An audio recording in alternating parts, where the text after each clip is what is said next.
बालाजी बाजीराव और राजाराम सेकंड। बालाजी बाजीराव कौन है? पेशवा। और राजाराम सेकंड कौन है?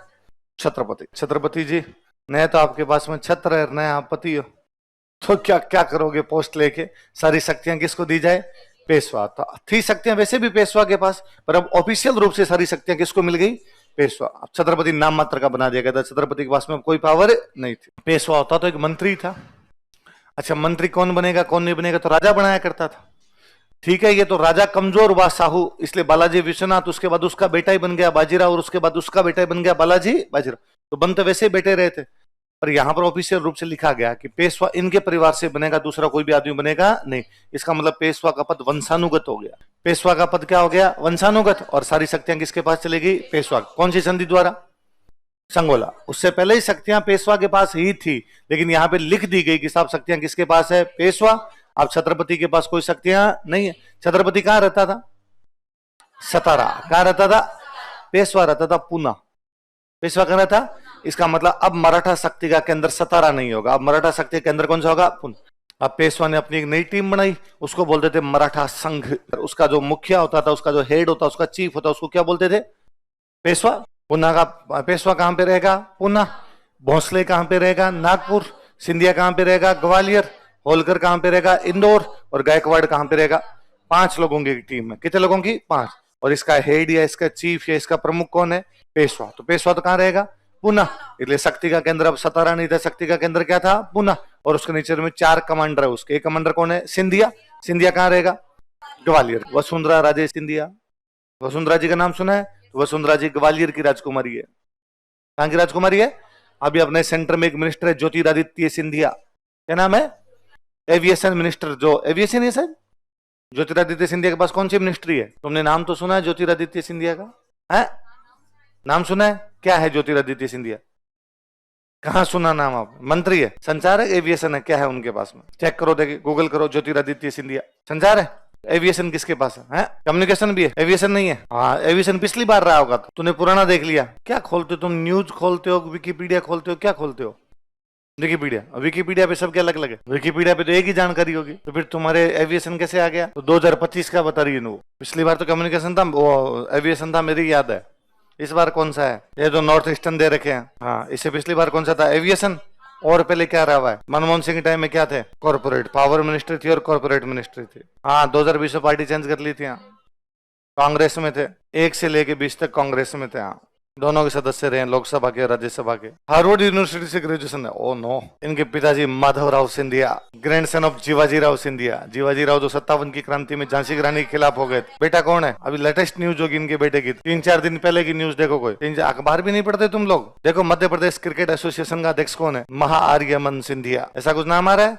महाआर्यमन सिंधिया। क्या है वो? किस पोस्ट पे है? मध्य प्रदेश के क्रिकेट एसोसिएशन के निर्विरोध अध्यक्ष बने। क्या होता है निर्विरोध? मतलब कोई चुनाव ही नहीं हुआ, डायरेक्ट चुन लिए गए थे वो। अभी 4 दिन पहले। कब चुने गए? 2 सितंबर। अब कितना आया है? 10। 7-8 दिन ही तो है, अभी अभी चुने गए थे। अखबार तो पढ़ते हो? नहीं पढ़ते? क्रिकेट नहीं पढ़ते तो क्या पढ़ते हो? रामदेव राज जा रही, एक बस पलटी, यात्रुओं के कोई नुकसान नहीं। तो कितने लोग ऐसे जिन्होंने आज ज्योतिरादित्य सिंधिया का नाम ही पहली बार सुना? गलत बात है भाई, है ना? ऐसा नहीं होना चाहिए। आसपास की सब चीजों पर ध्यान होना चाहिए। मैं तो है ना, मेरी याद हमेशा आता, ज्योतिरा इसलिए मैंने कह दिया था आपको ज्यादा देखने के लिए। मैं 2003 में 9th में था, तो उस साल मुझे डायरी लिखने का शौक चढ़ा था, तो मैं डायरी लिखूंगा। तो उस डायरी के पहले, डायरी इतनी ही लिखी, लेके आया था कि लिखूंगा, नहीं लिखी। तो उसके पहले पन्ने पे मैंने वो लिखे थे, favourite politician, favourite cricketer, favourite hero, favourite heroine, इस प्रकार के नाम लिखे। तो वो मैंने सारे लिखे थे। तो मेरा भी याद है, मैंने 2 पॉलिटिशियन के नाम लिखे थे। उनमें एक लिखा था अटल बिहारी वाजपेयी, जो उस समय पीएम हुआ करते थे, और एक नाम लिखा था ज्योतिरादित्य सिंधिया। नए नए आए थे तब। 2001 में इनके पिताजी की डेथ हो गई थी दुर्घटना में डेथ हो गई थी माधवराव जी की। तो माधवराव जी की डेथ हुई, तो ये नए नए आए थे, तो अखबारों में डेली फोटो आ जाता, सचिन पायलट और ज्योतिरादित्य सिंधिया। लगभग एक साथ दोनों कांग्रेस में आए थे, लगभग दोनों एक साथ कांग्रेस के अंदर मंत्री बने, लगभग दोनों का ग्राफ कांग्रेस में एक समान सा रहा। और 2018 में जब इलेक्शन थे, एमपी में भी इलेक्शन थे और अपने राजस्थान में इलेक्शन थे, और दोनों बार ही संभावना थी कि सीएम इन दोनों में से बनेंगे। राजस्थान में कांग्रेस है तो सचिन बनेंगे, और मध्य प्रदेश में तो ज्योतिरादित्य सिंधिया बने। कांग्रेस ने दोनों को नहीं बनाया था, न अपने यहाँ सचिन पायलट को बनाया था, ना उधर ज्योतिरादित्य सिंधिया को बनाया। इधर अपने बन गए थे अशोक जी, उधर बन गए थे कमलनाथ। तो बाद में ज्योतिरादित्य सिंधिया पार्टी छोड़ गए थे। उनका भाई मैं फिर कांग्रेस में नहीं रहूंगा, वो किस में चले गए थे, बीजेपी के अंदर। और जब पिछली बार कांग्रेस के अंदर थे तो आप पता है राज्यसभा के मेंबर रहे हुए हैं, तो कांग्रेस के अंदर जब थे तो ये बेसिकली चुनाव लड़ते हैं गुना, ग्वालियर के पास में एक जगह पड़ती है गुना, गुना से चुनाव लड़ते हैं वहां से। तो गुना से इनके सामने जो बीजेपी से, ये कांग्रेस में थे तब, जो बीजेपी से लड़ रहे थे वो जीत गए, हार गए, वरना वो सीट इनके घर की सीट है, ये कभी हारते नहीं। पर 2019 वाला इलेक्शन हार गए थे। फिर जब ये बीजेपी में आए तो बीजेपी इनको राज्यसभा से लेके ही, राज्यसभा से लाके आगे इनको ऊपर सेंटर के अंदर मिनिस्टर बना दिया था। और इधर आपके कांग्रेस की गवर्नमेंट, एमपी के अंदर जो कांग्रेस की गवर्नमेंट थी, उससे इनके जो एमएलए थे वो बाहर निकले, कमलनाथ जी वाली कांग्रेस की गवर्नमेंट गिर गई, बीजेपी ने गवर्नमेंट बनाई, शिवराज सिंह चौहान मुख्यमंत्री बने, और इनके साथ के जो कांग्रेस के एमएलए आए थे उनको चुनाव जितवा के दोबारा लाए और उनको मिनिस्टर बनाया गया था। इस बार तो फिर बीजेपी वापस आ गई, तो शिवराज सिंह जी को तो सेंटर में लेके कृषि मंत्री बना दिया। इधर मोहन यादव, एमपी के मुख्यमंत्री कौन है आजकल, मोहन यादव है, तो मोहन यादव को बना दिया। आजकल ज्योतिरादित्य सिंधिया के बेटे हैं जो हाईलाइट के अंदर रहते हैं, महाआर्यमन सिंधिया, जिनको अभी थोड़े दिन पहले मध्य प्रदेश क्रिकेट एसोसिएशन का क्या बना दिया गया, अध्यक्ष बना दिया गया। बड़ौदा में गायकवाड़ पत्र, बड़ौदा में गायकवाड़ देख रहे हो, तो ज्योतिरादित्य सिंधिया की वाइफ जो बड़ौदा की गायकवाड़, बड़ौदा की गायकवाड़ है। फिर भाई ये आपस में मराठा फैमिलीज थी है, तो इनके अंदर आपस में रिश्ते वगैरह भी होते हैं। तो ये चार बड़े ठिकाने हुए, तो बड़ौदा में कौन, गायकवाड़। तो आप देख लो बड़ौदा गायकवाड़ इतना पावरफुल रहे होंगे। एक तो बड़ौदा गायकवाड़ का सबसे बड़ा रोल यह कि भीमराव अम्बेडकर को पढ़ने के लिए बाहर बड़ौदा गायकवाड़ ने भेजा था। अम्बेडकर सर को स्कॉलरशिप देने वाली कोई रॉयल फैमिली थी तो वो कौन सी थी, बड़ौदा गायकवाड़। इवन अरविंद घोष इनके कई दिनों तक यहाँ पर जॉब किया था, बड़ौदा गायकवाड़ के। और बड़ौदा गायकवाड़ भारत की पहली रॉयल फैमिली थी जिसने प्राइमरी एजुकेशन को फ्री कर दिया था। ये सब बच्चों के लिए होगी, निःशुल्क होगी, फ्री होगी और कंपलसरी होगी, सबको पढ़ना ही पड़ेगा। और ये उन्होंने कर दिया था 1906। गवर्नमेंट ऑफ इंडिया ने किया 2010। गवर्नमेंट ऑफ इंडिया ने कब किया था, ये 104 साल पहले बड़ौदा की जो गायकवाड़ फैमिली थी कर गई थी। तो मोदी जी ने जब पहली बार चुनाव लड़ा था 2014 में, एमपी वाला है ना, पहले तो गुजरात के सीएम थे, तो मोदी जी दो जगह से चुनाव लड़ते हैं, एक तो लड़ते हैं बनारस, एक लड़ते हैं बड़ौदा, दो जगह से। क्यों बनारस पहली बार लड़ रहे थे तो उनको लगा क्या पता खुदा ना खास्ता यूपी से लड़ रहे हैं चुनाव, गुजरात अपना तो है नहीं, एक जगह से और बढ़ देते हैं, फिर दूसरी सेफ जगह कौन सी हो सकती है, तो बड़ौदा। तो मुझे अब भी याद है कि मोदी जी जब वो पर्चा भरने के लिए गए थे तो बड़ौदा के गायकवाड़ को साथ लेके गए, राजा को साथ लेके, ताकि बड़ौदा में ये रहे कि नहीं भाई मोदी जी के साथ कौन खड़े हैं, बड़ौदा के गायकवाड़ खड़े में। ऐसे कैसे इंदौर के अंदर है वो कौन है आपका, होलकर, और जो नागपुर में थे वो कौन थे आपके, भोंसले। कौन थे, भोंसले। शिवाजी खुद थे ना, शिवाजी भोंसले थे। तो शिवाजी की लीनेज के कोई लोग थे वो तो नागपुर चले गए, वो तो क्या कहलाए आपके भोंसले। गायकवाड़ कहाँ पे आ गए, बड़ौदा। होलकर कहाँ पे है, इंदौर। और सिंधिया कहाँ पर है, ग्वालियर। और पेशवा कहाँ पर है, पूना। ये पांच लोग मिलके क्या बनाते थे, मराठा संघ। क्या बनाते थे, आई बात समझ में। अब मराठों ने इस बार बंगाल की तरफ अभियान किया और बंगाल का एक नवाब था, उसका नाम था अलीवर्दी खान, इसको हराया और इसे उड़ीसा छीन लिया था। अब गुजरात और मालवा से चौथ लेनी थी, इन्होंने पहले ही शुरू कर दी थी। इस बार मराठे पहुंच गए पंजाब और मुल्तान तक, पाकिस्तान में जगह पड़ती है मुल्तान, मराठे यहां से चौथ लेके आ गए। अब पंजाब और मुल्तान से चौथ वसूल किया तो रास्ते में राजस्थान भी आएगा। अब इन्होंने राजस्थान से चौथ वसूल करना शुरू कर दिया था। अब जब राजस्थान से चौथ वसूल करना शुरू किया, इसका मतलब है हिंदू पद पातशाही तो गई साइड में। तो पहले तो कहा था हम तो किसकी सहायता कर रहे हैं, हिंदुओं की, लेकिन अब तो राजस्थान में सारे राज्य कैसे थे, हिंदू। तो हम कहते हैं कि हिंदू पद पातशाही का संस्थापक तो कौन है, बाजीराव। पर हिंदू पद पातशाही को नुकसान किसके टाइम में पहुंचा था, बालाजी बाजीराव। टेक्स्ट तो यही है कि हम तुम्हें दूसरों से क्या करेंगे, प्रोटेक्ट करेंगे। पर मान लो मैं कहूं मुझे तो प्रोटेक्शन चाहिए ही नहीं, तो फिर हम नहीं लेंगे, है ना, समझे नहीं, वही तो। और मैंने कल क्या बताया, तो थी तो जबरदस्ती तो कि भाई हम तुम्हें प्रोटेक्ट करेंगे दूसरों से। अगला कहते भाई नहीं चाहिए अपने दूसरों से प्रोटेक्शन चाहिए तेरे को नहीं पता, हम जानते हैं चाहिए। किससे चाहिए, कोई हमला ही नहीं कर रहा कि हम कर रहे हैं, तो हम भी तो प्रोटेक्ट ही कर रहे हैं तेरे को। तो टैक्स था एक प्रकार का, पर वो जबरदस्ती का लेने वाला टैक्स होता था, कोई दे मर्जी से तो ठीक है, नहीं दे तो भी हम तो लेके जाएंगे। अब बताओ ये बालाजी बाजीराव जब है तब मुगल बादशाह कौन है, दो आगे, एक तो अहमद शाह आ गया और एक आलमगीर सेकंड। कौन कौन आ गया, अहमद शाह और कमजोर कमजोर आदमी। इमादुल मुल्क जिसको जी में आ रहा है बिठा रहा है, इमादुल मुल्क जिसको जी में आ रहा है उसको उतार रहा है। तो इन्होंने मुगल बादशाह कहा चौथ दे, चौथ दे। तो मुगल बादशाह ने किसकी, हम तेरी रक्षा करेंगे। उसने कहा किससे, हमसे ही करेंगे, दूसरा कोई अटैक नहीं कर पाएगा और हम भी तेरे पर अटैक करेंगे। तो मुगल बादशाह से 50 लाख रुपए लिए चौथ। अब क्या कहता है चौथ, क्या कहती है कि हम क्या करेंगे, सुरक्षा। इन दिनों आक्रमण कर रहा था अहमद शाह अब्दाली। हमने पढ़ रहा था 48 में उसका अटैक हो गया था अहमद शाह अब्दाली का। तो अहमद शाह अब्दाली शुरू में तो उधर पंजाब की तरफ अटैक करके जा रहा था। अब की बार अहमद शाह अब्दाली आगे आ गया, दिल्ली की तरफ आ गया। फिर क्या हुआ, दिल्ली में कुछ मुसलमान मंत्री थे, उनको लगा कि दिल्ली में किसका कंट्रोल बढ़ता जा रहा है, मराठों का। तो उन्होंने अहमद शाह अब्दाली का, तू आ यार, मराठों का कंट्रोल क्यों, तू कंट्रोल कर ले इधर। तो अहमद शाह अब्दाली किससे लड़ने, कहां लड़ने के लिए आ रहा है, दिल्ली। दिल्ली का राजा कौन है? मुगल बादशाह। उसकी सुरक्षा की जिम्मेदारी किसकी? मराठों की। तो अब अहमद शाह अब्दाली से लड़ने कौन जाएंगे? और अब होता है पानीपत का तीसरा युद्ध। कौन सा होता है? अहमद शाह अब्दाली का भारत पर 5वां आक्रमण था। मराठे क्यों गए लड़ने के लिए? क्योंकि मुगल बादशाह से चौथ लेके। इसका मतलब किसकी तरफ से लड़ रहे हो? मुगल बादशाह। बताओ, औपचारिक सेनापति बना के किसको भेजा गया है? भाई कहने को तो सेनापति कौन था? विश्वासराव। 18 साल का छोटा सा लड़का था, पेशवा का बेटा है। तो पेशवा ने कहा भाई मेरा पेशवा खुद गया नहीं, तो पेशवा ने कहा मेरा बेटा जाएगा, पर इसके पास में पावर नहीं थी, तो टाबर ही था। पावर वास्तव में किसके पास में थी? सदाशिवराव भाऊ। किसके पास में थी? भाऊ। भाऊ जो था, भाऊ के पास पावर थी। भाऊ बाजीराव का ही भाई है, पेशवा का काका है। आपने देखो, यदि बाजीराव मस्तानी देखे तो उसमें एक बंदा मस्तानी का विरोध करता है, तब एक दिन बाजीराव उसके पीछे वो कटार फेंकता है, तो थोड़ा सा बच जाता है, तो वो कहता है कि रिश्ता बीच में आ गया था, वरना निशाना नहीं चूकता है। तो भाऊ पे ही फेंकता है वो। तो भाऊ उधर से, तो भाऊ के पास में वास्तविक पावर है। भाऊ बड़ा कमांडर है, भाऊ ने कई युद्ध जीते हुए, तो भाऊ कमांडर है। और तोप खाने का प्रमुख किसको बनाया हुआ है? इब्राहिम खान गारदी। सर्दियों का टाइम 14 जनवरी, मकर संक्रांति के आसपास का टाइम, 3-4 चीजें खिलाफ हुई मराठों के। एक, मराठों के खिलाफ ये बात गई कि मराठों को मैदान वाले युद्ध करने का इतना अनुभव नहीं था, क्योंकि मराठे साउथ इंडियन थे, और साउथ इंडिया में इनकी ज्यादातर लड़ाइयां पहाड़ों वाली वो लड़ाइयां उस प्रकार की भी थी। मैदानों में इनकी ज्यादा कोई लड़ाइयां हुई नहीं थी। तो एक तो मैदान वाली लड़ाई। दूसरा, अहमद शाह अब्दाली की पोजीशन पहले से थोड़ी ऊपर थी, और मराठे थोड़े नीचे की तरफ बैठे हुए थे।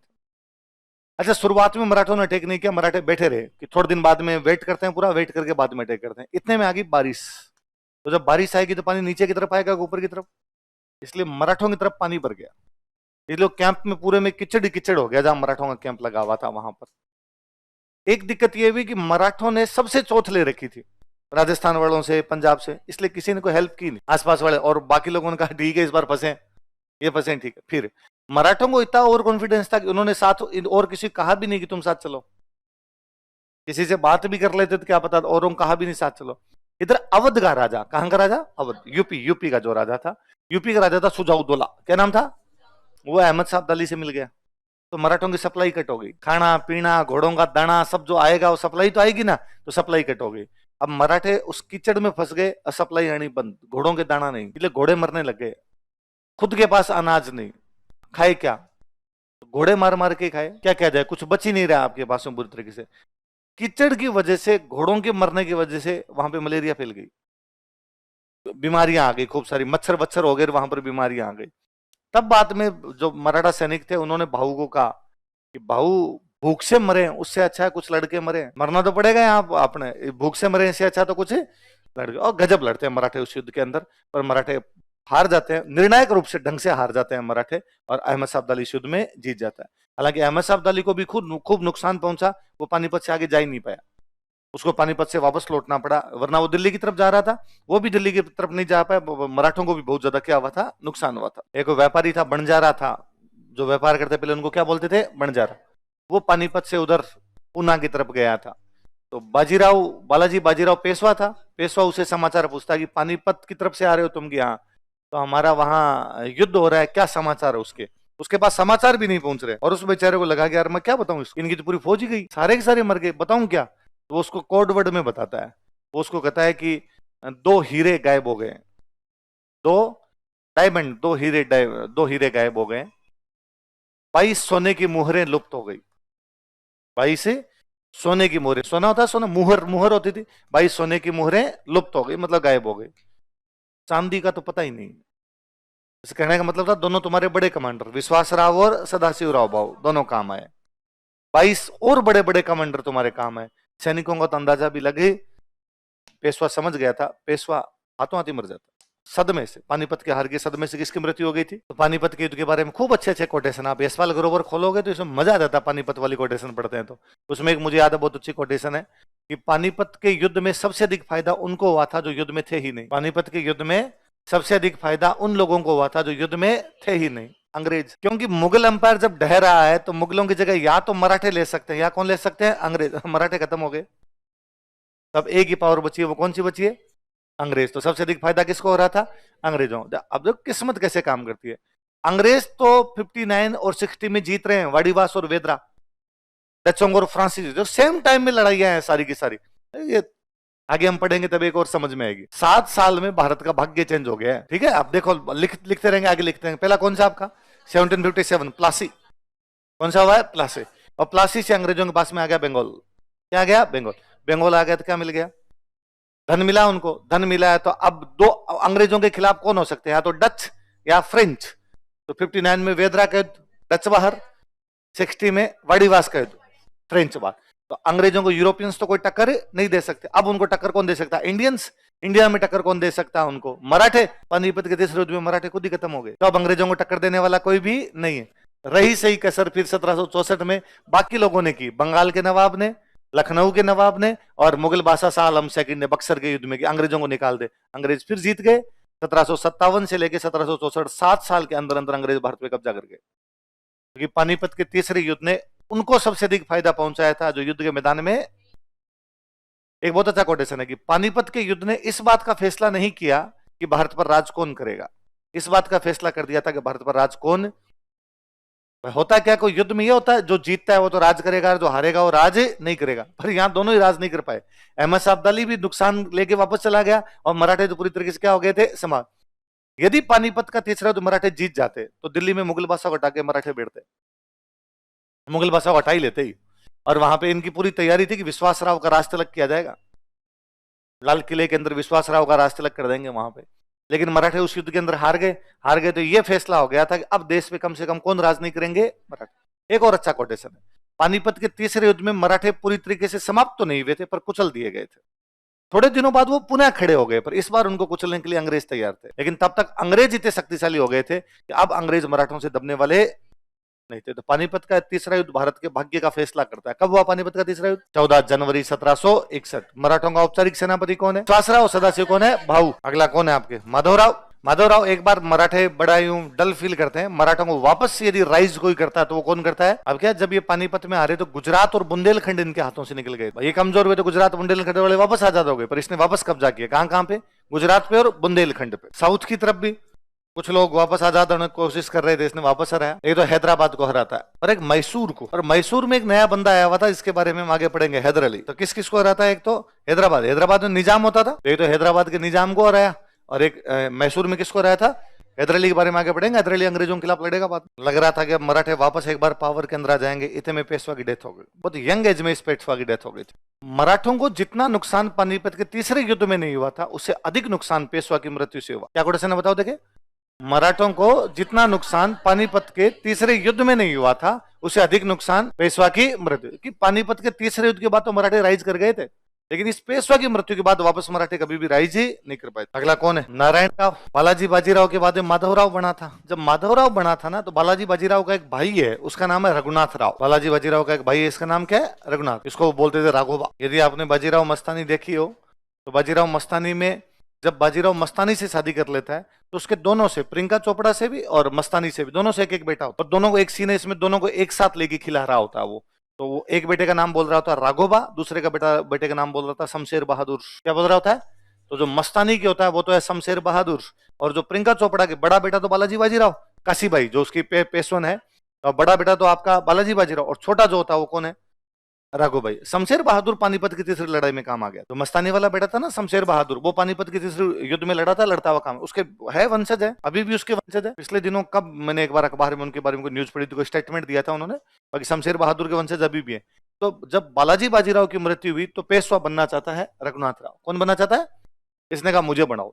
लेकिन तब तो वो यंग पेशवा, हालांकि उम्र तो उसकी कम ही थी, पर बालाजी बाजीराव का बेटा था तो उसको बना दिया सबने, भाई ये बनेगा। और उसने अपने आप को स्टैब्लिश भी कर लिया, जिताया इधर उधर। तो जब कोई जीतता है ना तो बाकी वाले दब जाते हैं। इतने में उसकी डेथ हो गई, जिसने वापस कहा मेरे को बनाओ। पर मराठों को लगता था यार ये फर्जी आदमी है और इसको बनाना नहीं है, तो उन्होंने माधवराव के भाई को बना दिया। माधवराव का भाई कौन था? तो इसने कहा ये क्या तरीका है, यदि माधवराव का भाई बन सकता है तो फिर तो मैं भी तो बालाजी बाजीराव का भाई हूं, मैं तो इनके बाप का भाई हूं, मुझे पहले बनाया जाए। तो कहा नहीं, तेरे को नहीं बनाएंगे, इसको बनाएंगे। तो इसने मार दिया पेशवा को। अब इसको लगा अब मेरे को बना देंगे, पर मराठों ने कहा अब भी नहीं बनाएंगे।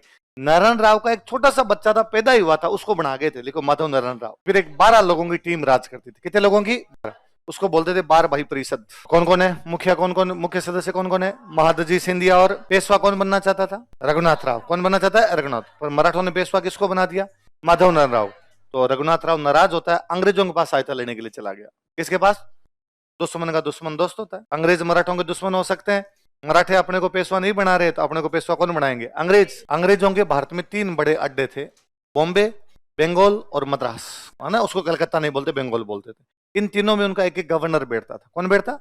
एक बॉम्बे का गवर्नर, एक बंगाल का गवर्नर और एक मद्रास का गवर्नर। और उसकी जो सरकार होती थी ना, गवर्नर के नीचे पूरा यूं सरकार होती थी, उसको बोलते प्रेसिडेंसी। क्या बोलते? तो उनकी भारत में तीन बड़ी प्रेसिडेंसियां थी, बंगाल प्रेसिडेंसी, मद्रास प्रेसिडेंसी और बॉम्बे प्रेसिडेंसी। तो ये कौन सी प्रेसिडेंसी के पास गया? बॉम्बे। तो ये बॉम्बे प्रेसिडेंसी के साथ में संधि करता है, सूरत की संधि। अब राघोबा ने बॉम्बे वालों को जाकर आगे, अंग्रेजों तुम मुझे पेशवा बना दो। अंग्रेजों ने कहा हमें क्या फायदा है? उसने कहा मैं तुम्हें तीन जगह दे दूंगा, सालसेट, बसीन और थाना। सालसेट और बसीन तो वो दोनों जो पुर्तगालियों से चीने थे, एक नई जगह और दूंगा, थाना। देखो भारत की पहली ट्रेन बॉम्बे से थाना के बीच में चली थी, हम पढ़ते हैं। तो ये कह रहा मैं तीन जगह दे दूंगा। और अंग्रेजों ने कहा कि राघोबा तुम संघर्ष करो, हम तुम्हारे। और बॉम्बे वाले अंग्रेजों ने कहा कि हमारी तरफ से पेशवा कौन है? राघोबा। तो राघोबा ने कहा ऐसे तो नहीं पढ़ूंगा, लड़ाई करनी पड़ेगी तो सेना तो दो। तो अंग्रेजों ने कहा हम 2500 सैनिक देंगे। कितने?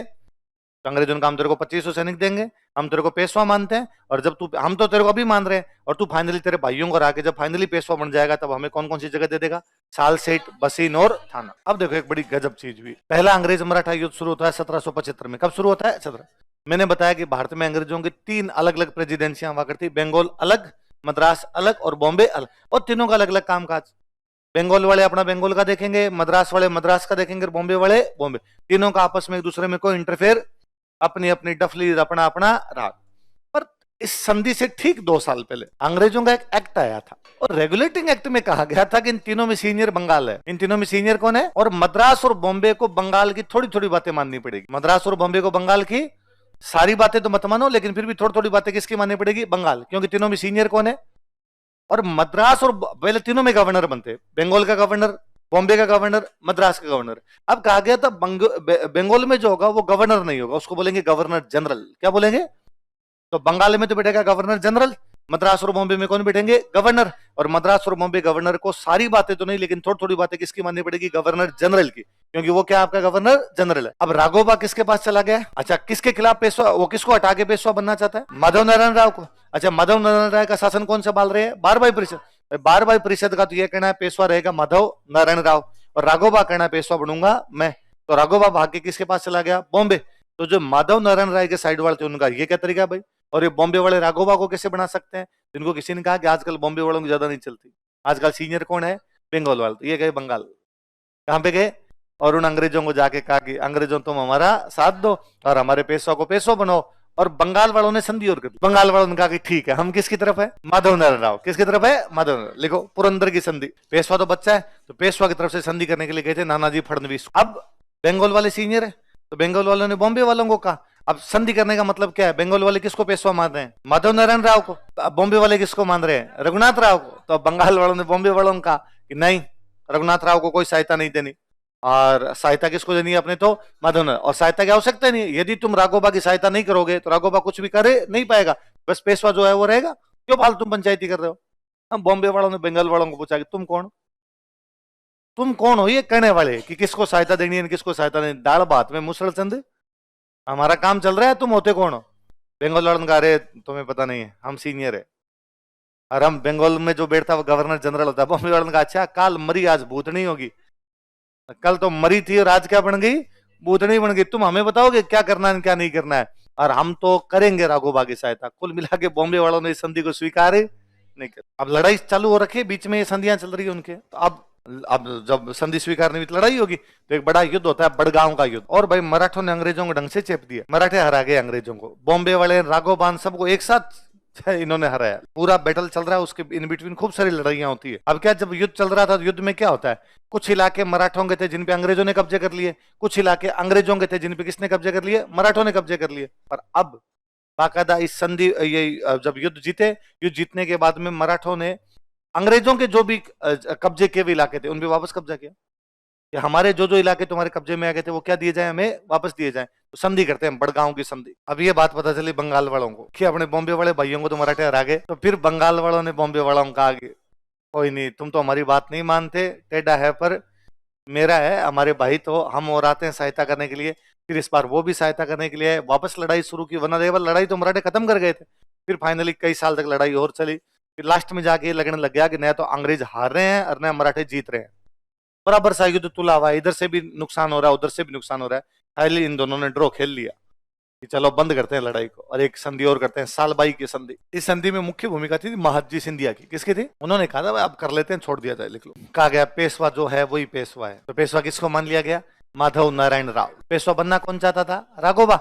अब युद्ध तो ड्रॉ हो गया, तो राघोबा को अंग्रेजों ने कहा सॉरी ब्रो, हम चाहते थे तेरे को बनाना लेकिन बना नहीं पाए। तो राघोबा ने कहा मैं कहां जाऊं, भाई मराठों के पास जाऊंगा तो मेरे को रखेंगे नहीं, तुमने मेरे को पेशवा बनाया नहीं। तो अंग्रेजों ने कहा हम तेरे को पेंशन देंगे। तो राघोबा को क्या दे दी गई थी? पेंशन। रिटायर्ड हो जाओ बस अब आप। तो एक 3 पक्ष है, एक पेशवा है, एक राघोबा है और एक अंग्रेज है। अंग्रेजों ने कहा हमें भी तो दो कुछ, हम 7 साल लड़े ही हैं।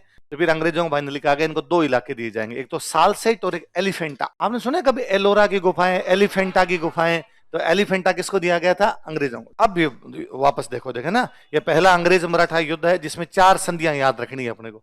सूरत की संधि, पुरंदर की संधि, बड़गांव की संधि और सालबाई की संधि। उस समय अंग्रेजों का एक गवर्नर जनरल हुआ करता, जो बंगाल का गवर्नर जनरल था, उसका नाम था वॉरेन हेस्टिंग्स। उसका एक स्टेटमेंट है, बंगाल संधि कर रहा है, लास्ट में बंगाल ने अपने हाथ में लीड ले ली थी, तो उसका एक स्टेटमेंट है, यह आपत्ति काल की सफल संधि वार्ता है। तो कहता भाई हम जीते तो नहीं है, मराठों को हरा तो नहीं पाए, पर फिर भी इज्जत बचाई ली, है ना। इमरजेंसी का ऐसा टाइम आ गया था, न तो कोई जीत रहा है न कोई हार रहा है, तो ठीक है ले दे के हमने राघोबा को भी नुकसान नहीं पहुंचने दिया, उसको भी पेंशन दिलवा दी, और हमने भी क्या ले लिया उनसे? एलिफेंटा और सालसेट दोनों ले लिए। पहला अंग्रेज मराठा, अब कोई पूछे पहला अंग्रेज मराठा युद्ध कौन से पेशवा के शासनकाल में हुआ था? माधव नारायण राव। किसके शासनकाल में? इसके भगवान जाने क्या जी में 1795 में सुसाइड कर लिया। पेशवा क्या कर लेता है? सुसाइड। अब इसके टाइम में 2 बंदे राज संभाल रहे थे। कौन संभाल रहे थे?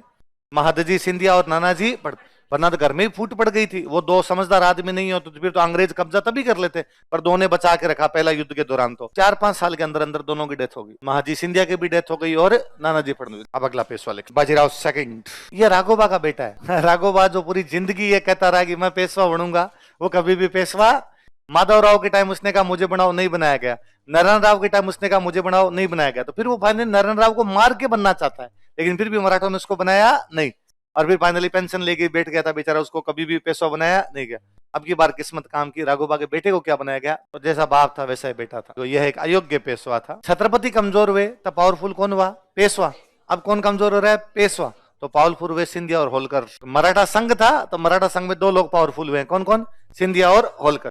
दौलतराव सिंधिया और जसवंतराव होलकर, ये दोनों पेशवा थे। सॉरी, ये दोनों पेशवा पर अपना प्रभाव जमाना चाहते हैं। ये चाहते हैं भाई पेशवा कमजोर है तो पेशवा को कौन चलाएगा? पेशवा जब कमजोर है तो कोई ना कोई तो उसको चलाएगा। तो सिंधिया चाहता है मैं चलाऊं और होलकर चाहता है मैं चलाऊं। तो सिंधिया और होलकर दोनों पूना में प्रभाव जमाना चाहते हैं। कहां पे? क्योंकि पेशवा कहां रहता है? तो यहाँ पे जिसका होल्ड हो जाएगा फिर अपने लीड करेंगे आप। और सिंधिया ने पेशवा को दोस्त बना लिया। सिंधिया अगर पेशवा के बीच गठबंधन हो गया, और सिंधिया ने पेशवा के कान भरे, यार ये होलकर है ना, ये तो बहुत खराब आदमी है, ये तो तुम्हारे खिलाफ ये बात करता है, वो बात करता है, ये तुम्हें हटाना चाहता है। इन दोनों ने मिलके होलकर के एक भाई को मार दिया। होलकर के एक भाई का नाम था बिट्ठू जी, वो बेचारा पूना बैठा था, एक दिन उसको सल्टा दिया। होलकर को बड़ा गुस्सा आएगा, अरे तुम्हारी इतनी औकात, मेरे भाई को मार दो। होलकर पूना पर अटैक कर देता है। अब जो आपस में लड़ रहे तो कमजोरी होंगे बाद में। होलकर पूना पर अटैक करता है। तो अब बाजीराव ने सिंधिया का क्या करूं? सिंधिया ने कहा तू जाने, तेरा काम जाने। तो सिंधिया तो हो गया साइड में। अब बाजीराव कहां जाए? और उसको पता था कि पापा पर जब संकट आया तो पापा भाग के कहां गए थे? अंग्रेजों के पास। तो बाजीराव भी भाग के किसके पास चला गया? जसवंतराव होलकर पूना जाता है और पूना में नया पेशवा घोषित कर देता है, विनायक राव। इनके परिवार का एक और सदस्य और था कि साहब ये पेशवा है, आज के बाद बाजीराव पेशवा ही नहीं है। अंग्रेजों ने कहा हाँ भाई क्या चाहिए? इसने कहा साहब वो होलकर मरेगा, होलकर से बचाओ। अंग्रेजों ने कहा कागज पे साइन कर, तुम कहेगा वैसे करेंगे। कैसे? एक साइन करके दे कि आज के बाद तेरी किसी से भी लड़ाई होगी हम ही लड़ेंगे तेरी तरफ से। डन। आज के बाद मेरे सुरक्षा के और विदेश के सारे मामले किसको दिए जाते हैं? अंग्रेजों को दिए जाते हैं। कैसे करोगे रक्षा? अंग्रेजों ने कहा हमारी एक सेना हमेशा पूना में रहेगी। इसका मतलब है कि वो बाजीराव की तो रक्षा करेगी, और जिस दिन बाजीराव बोलेगा उस दिन बाजीराव को भी मारेगी। भाई सेना रखना, भाई अमेरिका आज कहते हम भारत में सेना रखेंगे कि भारत की रक्षा के लिए सेना रखेंगे, इसके मतलब क्या है कि भारत को तो बचाएगी, पर भारत भी अब अंग्रेजों के खिलाफ कभी भी, अमेरिका के खिलाफ कभी भी बोले, हमारा एक बंदा हमारे पास तुम्हारे पास रहेगा हमेशा, रेजिडेंट। कुल मिला के ये था कि ये मान लो पूना का इलाका पेशवा का इलाका है, इसके आंतरिक मामले तो किसके पास में? पेशवा। और इसके बाहरी मामले जो भी होंगे वो किसके पास होंगे? अंग्रेजों। और अंग्रेजों के मामले डील करने के लिए एक बंदा हमेशा यहीं रहेगा, उसको बोलेंगे रेजिडेंट। अब इसका मतलब यह है कि यदि पेशवा की सिंधिया से लड़ाई होती है तो लड़ने कौन जाएंगे? अंग्रेज। यदि पेशवा सिंधिया से संधि करता है तो भी बातचीत करने कौन जाएंगे? अंग्रेज। सुरक्षा अगर विदेश के सारे मामले किसके पास में? अंग्रेजों के। अंग्रेजों की सेना कहां रहेगी? पूना। अंग्रेजों का अधिकारी कहाँ रहेगा? पूना। उसने कहा बदले में मेरे से क्या लोगे? कि 26 लाख रुपए। कितने लाख रुपए लेंगे? 26 लाख रुपए पर एनम। हम 26 लाख रुपए हमें दिया, 26 लाख रुपए का इलाका दिया जाए हमें। तो उसको इतना इतना अंग्रेजों को इतनी बड़ी जमीन दी गई थी जहां से कितना रेवेन्यू आता हो, वो सारा रेवेन्यू हम लेंगे जितना भी आए वहां से 26 लाख। सूरत का बंदरगाह हमें दिया जाए। सूरत बंदरगाह पे मराठों ने कब्जा कर रखा था, सूरत का पूरा बंदरगाह हमारे पास में आना चाहिए, दूसरा कोई नहीं आना चाहिए वहां पे, का डन किया जाना चाहिए। आज के हैदराबाद के निजाम के और पेशवा के बीच में नहीं बन रही थी, बड़ौदा के गायकवाड़ के और पेशवा के बीच में नहीं बन रही थी। उन दोनों से तू कोई बातचीत नहीं करेगा, वो हमारे दोस्त है। पेशवा ने कहा जैसे है वैसे इज्जत बचाओ, सिंधिया लंगोट खोल देगा मेरी। लिखो